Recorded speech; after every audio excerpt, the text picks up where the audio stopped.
Now to know your mind. Today we focus on feeling safe when the world around you isn't. Attacks against Asians and Asian Americans are rising dramatically in our area. People in the Asian community are shaken and constantly on edge. A vaccine clinic in Chinatown was recently forced to add extra security. This came after two recent attacks on Asian Americans. The first, someone yelling anti-Asian remarks at a Chinese American man.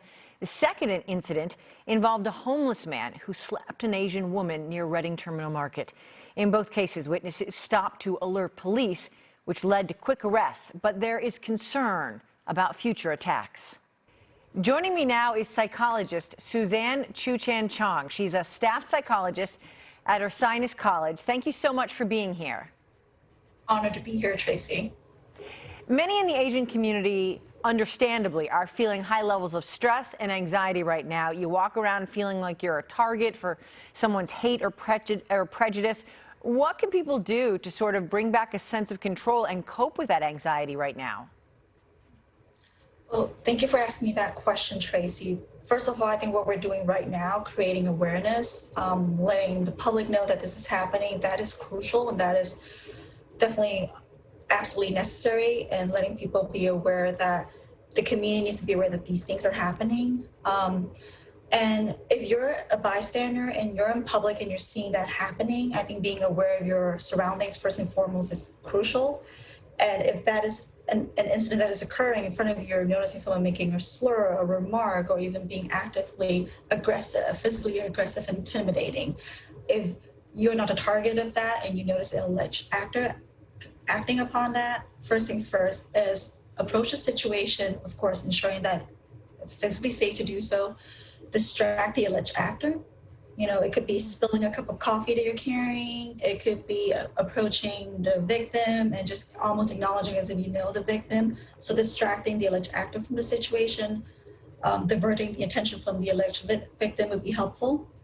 Next, if possible, delegate someone to call for help, call for authorities.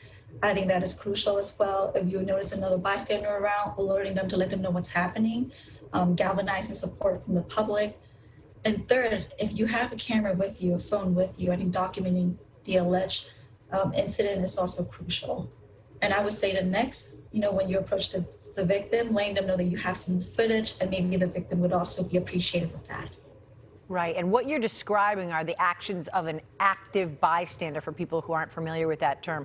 That's really, while minding your own safety, trying to, as you said, distract the attacker, do something to change the course of the situation, right?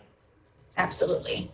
And sometimes even just like letting the alleged actor and perpetrator know that this is happening, like someone is watching, would be enough to de-escalate the situation. And that's what we want to do. We want to ensure that in the moment, everyone is safe. Let's talk about mental health, because I always say that the silver lining of this pandemic has been that more people are willing to talk about mental health and share that they might be struggling and maybe reach out for help. Many people believe that people of Asian descent won't seek help, that there is a real stigma that's attached to mental health. Do you find that to be true, and how do you overcome that? I definitely see gradual changes happening. The stigma is still there. I think when it comes to mental health, it could be a very scary and foreign topic to talk about. And I'm definitely seeing the older generations of Asian Americans, or even immigrant populations or residents here in this country, approaching it with some skepticism. I think part of it is this, a belief that we need to be strong, that we are able to overcome whatever that is thrown our way. It's based in character strength, almost. It's conflated with character strength, of showing fortitude, of showing resilience and grit. I think what we need to do is kind of shape the narrative and talking about mental health as a way of continuing to build on that resilience, and continuing to build on that fortitude, acknowledging that while it is somewhat of a novelty, I think, to seek out a mental professional for support, it is ultimately about leaning for others for support and building on that bond in the community. I think for a long time, the narrative that we have in certain cultures is that if you're turning to someone else for professional support and help, it means that you're admitting that there is something wrong with you. And the narrative that we need to have is that, no, we're actually focusing on your strengths and resilience, We're just leaning on others for support to continue to build upon that.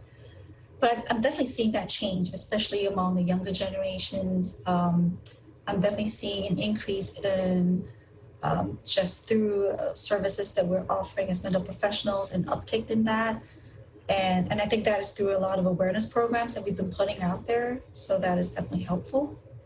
I love what you said about sort of changing the narrative, changing the story you tell yourself, that it's not a weakness to reach out, but rather building your skills of resilience is a positive.